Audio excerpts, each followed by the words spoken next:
રંગોળીના ખીલોના બનાવો, ફૂલ બનાવો, દાંડી બનાવો, પત્તી બનાવો, પણ કોઈ પણ ખૂણેથી ચાખો તેમાં મિશ્રીનો સ્વાદ આવે, મિશ્રી જ હોય. એમ પ્રભુમાં ભગવદ રસ સિવાય બીજું કાંઈ નથી. આકાર મનુષ્ય આકારે છે, પણ એ રસાસ્વાદ ભગવદ લીલાનો સંબંધ, એ કૃષ્ણ લીલાનો સંબંધ ભગવાન પોતાની સુધા સંબંધ કરાવી અને એને અધિકાર સંપાદિત કરે.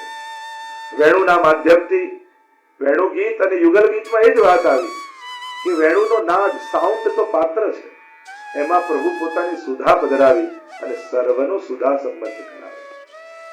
અને એ સુધારૂપ શ્રી મહાપ્રભુજી પ્રગટ થયા. અને એટલે મહાપ્રભુની વધાઈમાં આપણે ગાઈએ, એસી બંસી બાજી બનઘન में व्याप रही धुनी महामुनिन की समाधि लागी સો અબ શ્રી લક્ષ્મણ ભટ્ટદ્વાર. એટલે વલ્લભનું સ્વરૂપ શું છે? એ જ સુધા સંબંધ વાળું, એ જ સુધારૂપ વલ્લભ છે. અને આપણે કે મહાપ્રભુની કૃપા વગર પુષ્ટિમાર્ગ ફલિત ન થાય, કારણ કે એ વલ્લભ સુધારૂપ છે અને સુધા સંબંધ વગર એ કૃષ્ણ રસનો અનુભવ ન થાય. તો એ પ્રભુ વેણુનાદ દ્વારા દેવ ભોગ્યા, ભગવદ ભોગ્યા અને સર્વા ભોગ્યા ત્રણ પ્રકારની સુધા આવે છે. અને સર્વ જીવોને સુધા સંબંધ કરાવી ભગવદ લીલાનો અધિકાર કરાવી. છાગ લીલામાં સખાઓને, રાસ લીલામાં ગોપીઓને, વેણુનાદ કરીને લતા પતા વૃક્ષો પશુ પંખીઓને, અને બાળક હોય ને પ્રભુના મુખમાંથી લાળ સ્રવે અને લાળ સ્રવીને ઠોડી પર આવીને અટકી જાય, જેને આપણે ચીબુક કહીએ, ચળકે, અને યશોદાજીને વહાલ આવે ને એને પ્રભુના ઠોડી ઉપર ચુંબન કરે અને એમનો સુધા સંબંધ થાય. એમ સર્વનો સુધા સંબંધ થાય. અહીંયા ગોપીજનો સુધા સંબંધની યાચના કરે છે કે પ્રભુ આપની વાણી કેવી, કારણ કે વચનામૃત અને અધરામૃત બે દ્વારા કૃપા છે. અર્જુન ઉપર કૃપા કરી વચનામૃત દ્વારા, સમજો, એટલે બુદ્ધ મનોજ્ઞયા વિદ્વાનોને પણ આનંદ આવી જાય એવું ભગવદ ગીતાનું જ્ઞાન. સર્વ ઉપનિષદો ગાવો દુગ્ધા ગોપાલ નંદન પાર્થો વત્સ સુધીર ભોક્તા દુગ્ધમ ગીતામૃતમ. ગીતાજી શું છે તો કહ્યું, સર્વ ઉપનિષદ રૂપી ગાયની દોહેલું દૂધ, એવું ગીતા. સર્વ ઉપનિષદોનો સાર જેમાં મોટા મોટા વિદ્વાનો, વિશ્વના જેટલા વિદ્વાનો થયા, બધાએ ગીતાજીને મસ્તક નમાવી દીધું. બુદ્ધ મનોજ્ઞયા, બુદ્ધિમાનોને આનંદ આપનારી આપની વાણી. અને વલ્ગુ વાક્ય પણ મધુર વાક્ય. પ્રભુ છે ને કઠોર શબ્દનો પ્રયોગ નથી કરતો. જ્યારે પણ પ્રભુ પ્રયોગ કરે છે વલ્ગુ વાક્ય, મધુર વાક્યોની વાણી પ્રયોગ કરે છે. અને કેવા એવા પ્રભુ, એવી વાણી બોલનારા આપ. અને અનેક જગ્યા જો વચનમ મધુરમ, આપણા વચન કેવા મધુર છે. બાલ લીલા છે, બોલત હે તુતરાય, આખું બાલ પલ્લાનું પદ આવે છે ને કે પ્રભુ કઈ રીતે બોલે છે એ વાણીથી લઈ પ્રભુના વલ્ગુ વાક્ય. વલ્ગુ વાક્ય શું છે? અને ત્યાંથી લઈને છે રાસ લીલામાં જાઓ, સ્વાગતમ ઓ મહાભાગા પ્રિયમ કિમ કરવાણીમાં, કેવા કટાક્ષમય વચનો ઠાકોરજીએ કહ્યા છે. આ વચનમ મધુરમમાં જ્યાં જ્યાં ઠાકોરજી બોલ્યા એ બધું માધુર્ય વર્ણન કરી શકાય. 7 વર્ષ કો સાંવરો બોલત હે તુતરાય, ત્યાં આવીને ઉપદેશ આપ્યા છે. ગોવર્ધન લીલા સમય ક્યારે કર્મણા જાય તે જંતુ કર્મણી વિલીયતે, આવું જ્ઞાન પરમાત્માએ આપ્યું. અને છેક એ લીલાથી લઈને છેક એકાદશ સ્કંદ સુધી જાઓ કે જ્યાં ઉદ્ધવજી સાથે ભગવાનના સંવાદ છે. તો વચનમ મધુરમમાં આ બધું માધુર્ય આવી જાય. પ્રભુ એવી એવી લીલાઓ કરે છે, એવા એવા વક્ર વચનો કહે છે અને વ્રજ ભક્તો અને યશોદાજી આદિને સુખ આપે છે. આપણે પ્રસંગોમાં મેં નહીં માખન ખાયો તો મેં નહીં માખન ખાયો, શરૂઆત કરી મેં નહીં, પછી કે મેં નહીં. એવા અનેક આપણે પ્રસંગો જો કીર્તન સાહિત્યમાં જોવા જઈએ તો આ વલ્ગુ વાક્ય, અનેક પ્રકારના વલ્ગુ વાક્ય જોવા મળે કે પ્રભુના મધુર વાણી તથા ગોપીઓ કહે એ સુધાનું અમને પાન કરાવો. વચનામૃત અને અધરામૃત બંનેનું બને તો રોજ ભોગ ધરી ઠાકોરજીને મુખમાં સૌથી પહેલા પ્રભુની પ્રસાદી મિશ્રી મૂકી. મિશ્રી ના તો કઈ પણ પ્રસાદી કણિકા મૂકીને જ દિવસનો પ્રારંભ કરે. સ્નાન કરીને ચરણામૃત તો દો, પણ બીજું કઈ પણ ખાતા પહેલા એક જો બધું ધરીને લઈ નથી શકતા, બધું અધરામૃત ન બનાવી શકાય, પણ બધું પ્રસાદી કરી શકાય. બંનેમાં ફરક શું? ઠાકોરજી સીધું આરોગ્ય હોય તો એ અધરામૃત કહેવાય. જો આપણે ત્યાં ચરવી, જૂઠણ, અધરામૃત આ બધા જુદા જુદા ભેદ છે. પ્રસાદી નાના નાના સૂક્ષ્મ ભેદ. ચરવિત એટલે ચાવે, જૂઠણ એટલે આરોગ્ય, અધરામૃત એટલે અંગીકાર કરે કે પ્રભુ અંગીકાર કરીને અધર અમૃત રૂપ બનાવી દે. અને પ્રસાદી એટલે પ્રભુ આરોગ્ય હોય એ હાથ યા એ વસ્તુનો સ્પર્શ થાય તો એ બધું પ્રસાદી થઈ જાય. એટલે બધું અધરામૃત ન લઈ શકો પણ પ્રસાદી કરી શકો કે પ્રભુની ધરેલી મિશ્રી હોય એ આપણા ભોજનના બધામાં પધરાવી દો, બધું પ્રસાદી થઈ જાય. અને કદાચ એ પ્રસાદી હાથ પણ લગાવો તો બી પ્રસાદી થઈ જાય. એટલે કમથી કમ ત્યાંથી તો શરૂઆત કરી શકાય. કઈ નહીં તો લેતા પહેલા આપણે તો કંઠીને ભોગ ધરી શકાય. એ કંઠી જ્યાં હોય બીજું તો કઈ ના ધરી શકે, તો કંઠીને ભોગ ધરીને લઈ શકાય. જેને કરવું છે એના અનેક ઉપાયો છે, તો આ રીતે પણ શરૂ કરી શકાય. એવો એક નિયમ બનાવો. બીજું કઈ પણ મુખમાં અન્ન મૂકતા પહેલા સૌથી પહેલી કણિકા ઠાકોરજીને અધરામૃત તો એ પણ અલૌકિકતાને દાન કરનારું છે. અને અહીંયા ગોપીજનોની યાચના કરે છે કે બાપુ પ્રભુ આપની અધરામૃત, અને જે છાક લીલામાં પણ સખાઓને લેવડાવે આપુન ખાત ખવાવત ગ્વાલ, હે ને, એ જે મેરી હથેરી ચાંદ આજ દધી મીઠો મદન ગોપાલ, પ્રભુનું અધરામૃત એ લોકોને આસ્વાદ કરાવે. તો એ અધરામૃત તું અમને પાન કરાવો. અહીંયા સંબોધન કર્યું છે પુષ્કર એક ક્ષણ, એ કમલ નયન. આપ તો કમલ નયન છો, અને કમળ કોમલ હોય, શીતલ હોય, સુંદર હોય. આપના પણ નેત્રો એવા જ છે, કોમળ છે, સુંદર છે અને શીતલ છે. એટલે આપણે ત્યાં જયારે પણ લાલનને નેત્ર ધરી તો પેલા કટાક્ષ ધરવા, સીધા નથી અને એવા જ નેત્રો લાવવા. જો પુષ્ટાવતી વખતે ઠાકોરજીને કેવું સ્વરૂપ પધરાવીને લાવવું એનો પણ વિચાર કરવો. જે હાથમાં પહેલા પધરાઈ ગયું ઉતાવળમાં, પછી પેલાના કેવા સરસ લાલન છે, મારા તો નાનકડા છે. જો એકવાર પુષ્ટાયા પછી પ્રભુમાં ક્યારે અભાવ નહીં લાવે. પછી દુનિયાનું સૌથી સુંદર કોઈ સ્વરૂપ હોય એકવાર પધારી ગયા, પુષ્ટાવી દીધા, પછી ક્યારેય કમ્પેર નહીં કરવા પોતાના ઠાકોરજીને બીજાની સાથે. એટલે આ વિવેક રાખો. પછી હિંગ ભાવ પ્રભુમાં નહીં આવવો જોઈએ, એ અપરાધ થઈ જાય.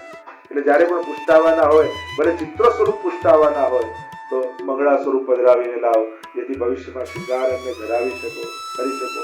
લાલનનું પણ સ્વરૂપ લાવો, જો શૃંગાર ધરાવવામાં રસ હોય તો એવા પ્રકારના સ્વરૂપ પધરાવીને લાવો. મૂળ વાત છે સેવામાં પુષ્ટિ સ્વરૂપ બિરાજે, અને એવું સ્વરૂપ બિરાજે જે આપણા મનને આકર્ષિત કરનારું હોય એવું સ્વરૂપ પુષ્ટા. અહીંયા ગોપીજનો યાચના કરે, પ્રભુ કૃપા કરી અને અમારા પર અધરામૃતનું દાન એની વર્ષા કરો, એમ કહેતા આગળ દાન કરતા ગોપીજનો કહે આપણા જેવી જ એક બીજી વસ્તુ અમને મળી અને આપણા જેવો જ આનંદ આવે. એવું કે શું? ગોપીઓ ગયા આપની કથા.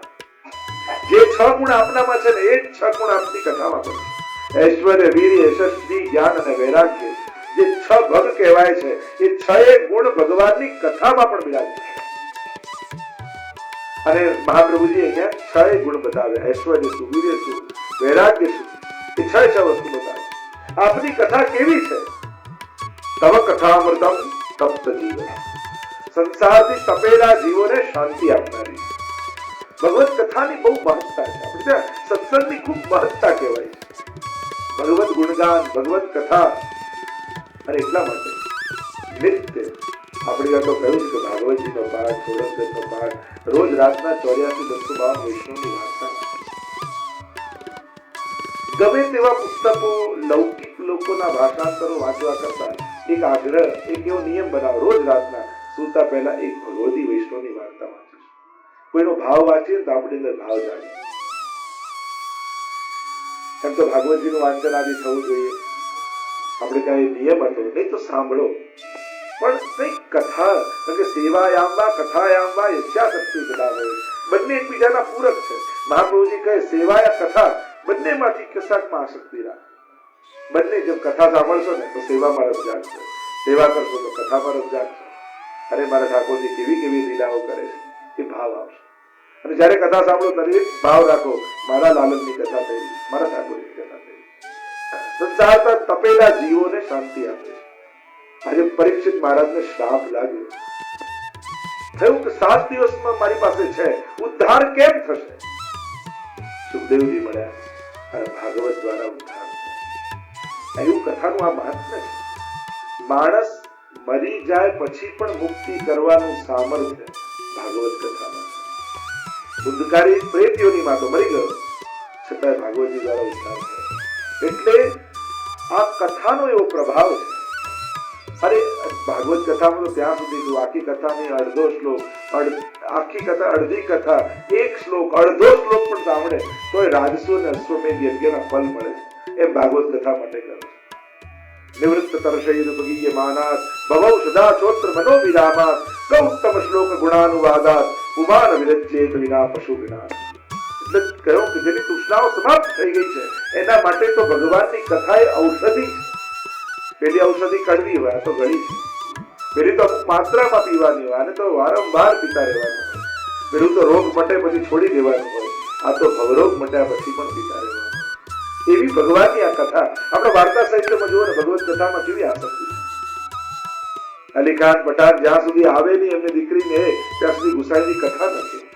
એટલે બધા ચર્ચા કરવા લાગ્યા કે આવો પક્ષપાત ગુસાઈજી કેમ કરે કે એ આવે પછી જ કથા શરૂ થાય. અને આ વાત ગુસાઈજીના કાનમાં પડી. એટલે આજે આવી ગયા એટલે પછી કથા શરૂ કરતા પહેલા ગુસાઈજીએ પૂછ્યું, અચ્છા બતાવો કાલે પ્રસંગ ક્યાં છોડ્યો હતો? બધા એકબીજાનો ચહેરો જોવા લાગ્યા, કોઈને યાદ નહીં. ત્યારે અલી ખાનને કહ્યું તમે બતાવો. ત્યારે એમને કહ્યું જયરાજ કાલનું કહું કે પહેલા દિવસની કહી. ત્યારે બધાને સમજમાં આવ્યું કે ગુસાઈજી આની પ્રતીક્ષા કેમ કરે. દિનકરદાસની વાર્તામાં જો એવી આસક્તિ, કાચી બાટી ખાઈ લોટ ફાંકીને ગયા. પૂછ્યું કરે ભૂખ્યા રહી જશો? પેટની ભૂખ તો ગમે ત્યારે સંતોષાશે, પણ આત્મા ભૂખી રહી જશે ને તો જન્મ જન્મના પીડા લેવા પડે. અને મહાપ્રભુજી બિરાજે એના પહેલા તો મારે આવી જવું જોઈએ. કોઈ શબ્દ મારો માટેનો ક્યાંક નીકળીને જતો રહે તો હું વંચિત રહી. સત્સંગમાં આવી લાલસા રાખી કે એક શબ્દ પણ ચૂકી ન જવું. એટલે બોલનારા આવે પહેલા સાંભળનારા આવી જાય. તપ્ત જીવનમ કવિ પીડિતમ, મોટા મોટા કવિઓ બ્રહ્માજી આદિ કવિ કહેવાય, એમના દ્વારા ગવાયેલું એવું આપનું કથામૃત. આ ભાગવત કથા ચતુશ્લોકી ભાગવત સૌથી પહેલા ભગવાને બ્રહ્માજીને સંભળાવ્યું. અહમેવા સમેવા ગ્રે નાન્યમ યદ યસદ સત્પરમ પશ્ચાદહમ યદે તચ્ચ યો વશિષ્ઠે સ્મોસ્લમ. જે ચતુશ્લોકી ભાગવત બ્રહ્માજીને કહ્યું, બ્રહ્માજી, નારદજી, વ્યાસજી અને વ્યાસજી સુખદેવજી, આ રીતે આદિ કવિઓ દ્વારા ગવાયેલું છે. જોને સનતકુમાર હોય, સનતકુમારો થકી નારદજીને મળે તો બ્રહ્માજી સનતકુમાર, સનતકુમાર નારદજી, નારદજી વ્યાસજીને પ્રાપ્ત થયું. આદિ કવિઓએ ગાયેલું છે. કવિ બિંદુતમ કલ્પ શાપમ, મનના સર્વ કલ્મશોને ધોઈ નાખનારું છે. આ ભાગવત કથાનો ખરેખર પ્રભાવ મને તો મારો વ્યક્તિગત અનુભવ છે. જ્યારે જ્યારે કથા કરી ત્યારે આપણને એમ લાગે આપણું અંતઃકરણ ધોવાઈ ગયું, પવિત્ર થઈ ગયું છે. કારણ કે શરીરને શુદ્ધ કરવાના ઘણા ઉપાય, પણ મનને પવિત્ર કરવાનું એકમાત્ર ભાગવત કથા. મને શુદ્ધૈ ન વિદ્યતે, એમ ભાગવતજી કહ્યું. એ તસ્માત પરમ કિંચિત મને શુદ્ધૈ ન વિદ્યતે. મનને પવિત્ર કરવાનું આનાથી શ્રેષ્ઠ બીજો કોઈ ઉપાય નથી. એટલે મનને પવિત્ર કરવું હોય તો કથામાં બેસો. કારણ કે માણસ શરીર ઉત્તમ બને એનો પ્રયાસ ખૂબ કરે છે, પણ ખરાબ મન વાળું ઉત્તમ શરીર પણ પતન જ કરનારું. મન બગડે ને પછી સારું શરીર પણ પતન કરવામાં સહાયક બની જાય. એટલે મન ઉત્તમ બને, મનને શુદ્ધ કરવા માટે કથાનો આશ્રય. વર્ષે એકવાર તો ક્યાંય બી કથા સાંભળવી, એકવાર 7 દિવસ કથા માટે કાઢો. તમને જેમ લાગશે કે મારું મન પવિત્ર થયું, સારા વિચારો મનમાં આવ્યા, શુભ કરવાનો સંકલ્પ થાય. ઘણા લોકો અમને સમજાતું નથી ને આવતા નથી, વાત જ ખોટી. આવો તો સમજાય, આપણો તો લોજિક જ ખોટો છે. તો સમજાશે ક્યાંથી? એ નીંદમાંથી ઉભા થશો ને એક દિન બધું સમજાવી જશે પછી આવશો કથામાં? નહીં. કેમ ના સમજાય? આટલું ભણી લો તો આ કેમ ને? આ બધું બહુ સરળ છે, સહજ છે. સાંભળશો 1 વાર 2 વાર 3 વાર આપમેળે સમજાવવા લાગશે. પણ એ રીતે બેટા બધું સમજાય પછી કરું તો જીવનમાં ક્યારેય નહીં કરી શકો. પ્રયાસ કરો, કોશિશ કરો. મને મારો ધર્મ સમજવો છે, મારે જાણવો છે. આજે બીજા ધર્મોમાં જે બધાને પોતાના ધર્મનું જ્ઞાન હોય છે, આપણે જ લોકો આપણા ગ્રંથોને ખોલતા નથી, આપણા આચાર્યોને સાંભળતા નથી, આપણા વૈષ્ણવના સત્સંગમાં આવતા નથી. આપણી પ્રમાદ છે. આપણે કમથી કમ આટલું તો નોંધ, પોતાના ધર્મ માટે આપણું. જ્યાં હું તમને પૂછું પુષ્ટિ માર્ગ એટલે શું, આમાંથી કેટલા લોકો બોલી શકશે પુષ્ટિ માર્ગ એટલે? હું કહું શ્રીનાથજી ક્યાંથી આવે, એમનો ઇતિહાસ શું, શ્રીનાથજી કોણ, કેટલા લોકો સમજાવી શકે? બ્રહ્મસંબંધ શા માટે લેવું, માન નથી લેવું, શા માટે લેવું જોઈએ? ઘણા એવા ભક્તો છે, નરસિંહ મહેતા, બીરાભાઈ નથી લીધું તો મારે શા માટે લેવા? શું સમજાવી શકો તો? આ બધું તમે વૈષ્ણવ થઈ આપણા વૈષ્ણવની દીક્ષા, આપણી કંઠી, આપણા ભગવાન, આપણો ધર્મ, એના વિશે 2 મિનિટ કોઈ જોડે વાત ન કરી શકો. કેટલું મોટું અજ્ઞાન. દુનિયામાં સૌથી મોટું અજ્ઞાન એ છે પોતાના સ્વધર્મને ન જાણવું. જે ભગવાન આગળ માથું નમાવીએ છીએ ભગવાન વિશે જ જાણતા નથી તો આનાથી મોટું અજ્ઞાન બીજું શું? જો તમને એવું લાગતું હોય કે તમને એક અવસર મળ્યો છે આ કેન્દ્ર રૂપે, વ્રજ કેન્દ્રમાં તમને એક ચાન્સ મળ્યો છે, નાનાથી લઈને મોટા સુધી એ ગલતફહમી કાઢી નાખો કે આ બાળકો માટે છે. બાળકો માટે નથી, બાળકોનો તો એક ક્લાસ છે, બાકી દરેક વય માટે, યુવાનો માટે, મોટાઓ માટે પણ સત્સંગ છે. એટલે બધાએ કટિબદ્ધ થઈને હાજર રહેવાનું કે મારે મારો સ્વધર્મ જાણવો છે. ગોપીઓ કહે કલ્મશ આ ભાવ, કલ્મશ ને ધોધારી છે અને અનેક પ્રસંગોમાં તમે જુઓ કે કલ્મશ ધોવાયા.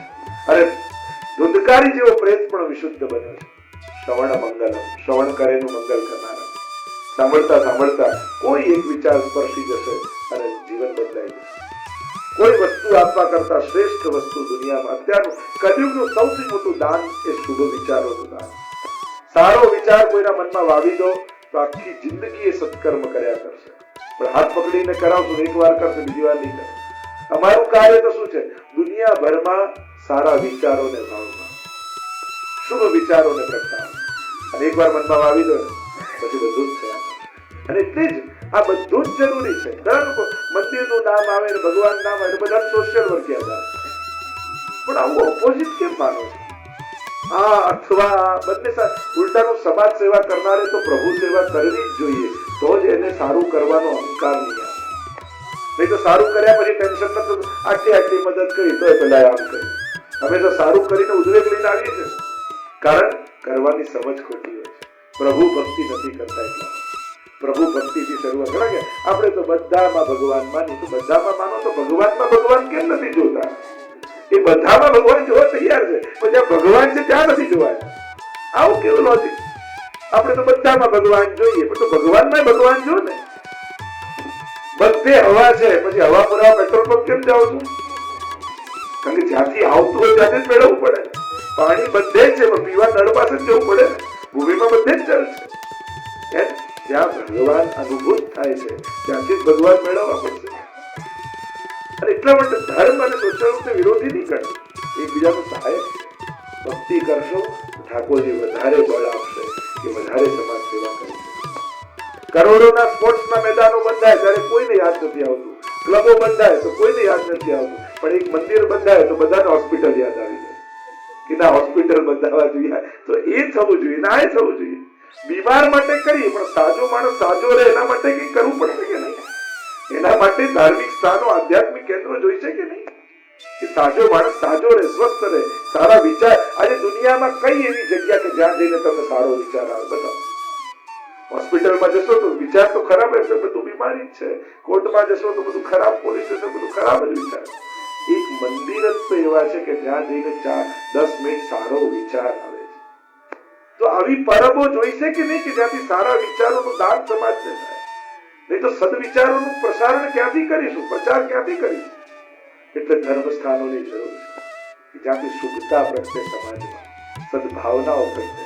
આપણે તેમાં ના પેલા વડીલોને ઘરેથી કાઢે અને પછી ઘરડા ઘર બાંધી નાખે. પણ મંદિરો દ્વારા એવા અભિયાનો કરો ને કે લોકો મા બાપને ઘરેથી કાઢે જ નહીં, સાથે રહે. એ ભાવના ધર્મ પ્રગટાવે. ધર્મ જ દ્વારા બીજો કોઈ કાયદા માણસને રોકી શકવાના. ગમે તેટલા કડક કાયદા કરો, પાપ નહીં રોકાય. જયારે માણસનો આત્મા એને રોકશે ને કે આપણાથી આવું ના કરાય, ત્યારે જ માણસ રોકાશે અને એ કામ ધર્મ કરશે. તમે તમારી જાત તમને રોકશે તો જ રોકાવાના છો. બાકી દુનિયામાં ગમે તેટલા કાયદા કરો, નહીં રોકાય. અને ધર્મ એ કામ કરે છે કે માણસની જાતને ઊભી કરે છે, એનું ગૌરવ ઊભું કરે છે, એની આત્માને ઝંઝોળે છે. તારાથી આ ન થાય તો વૈષ્ણવનો દીકરો, તારાથી આ ન થવાય, આનાથી આ જાગૃતિ ધર્મ લાવે. અને એટલા માટે ધર્મ સ્થાનોની પણ એટલી જ જરૂર, કથાઓની એટલી જ જરૂર. સારા વિચારો લેવા ક્યાં જવા? આજે જ્યાં સારું કરતા વિચાર તો ખરાબ જ આવે. કોઈને આપીએ શું વિચારે? ખોટી જગ્યાએ નહીં વાપરે. ઉપવાસ કરી રહ્યા શું વિચારે? અડધી ભૂખ્યા ભગવાન મળે, પછી અડધી દુનિયા ભૂખે મળે, બધા ના મળી જાય. સારું કરવું સહેલું છે, સારું વિચારવું અઘરું છે. અને સારા વિચારો કથા, સત્સંગ અને મંદિરોમાંથી જ મળવાના. અને એટલા માટે આજે વધારે આ બધાની જરૂર પડી છે. કારણ કે જીવને જયારે સ્વતંત્રતા મળી છે, વિજ્ઞાને પાપ બહુ સહેલા કરી. ત્યારથી મોબાઈલ, ઇન્ટરનેટ આ બધું આવ્યું, તમને લાગે છે પાપ વધ્યા કે ઘટ્યા? એવું લાગે છે? પાપ કરવું સહેલું થઈ ગયું એમ લાગે છે? એટલે વધારે આ બધાની જરૂર. જ્યારે આ બધી પાપ કરવાની સગવડતાઓ છે, ત્યારે મન સુધરે એની સગવડતાઓ ઊભી કરવી પડશે કે નહીં? કે મનને સારા વિચાર આવે એના માટેની વ્યવસ્થાઓ કરવી પડશે કે નહીં? અને એટલા માટે આ બધું જરૂરી છે. પહેલા એક ડ્રોઈંગ રૂમમાં ટીવી હતું, હવે ઘર રૂમે ટીવી આવ્યા કે? પહેલા એક ફોન હતો, બધા લેવા ત્યાં જતા. હવે દરેકના ખિસ્સામાં મોબાઈલ છે કે? ઇન્ટરનેટ છે કે? આજે બધું સહેલું. દંભ વધ્યો, ખોટું બોલવાનું વધ્યું. મોબાઈલમાં કેટલું ખોટું બોલે?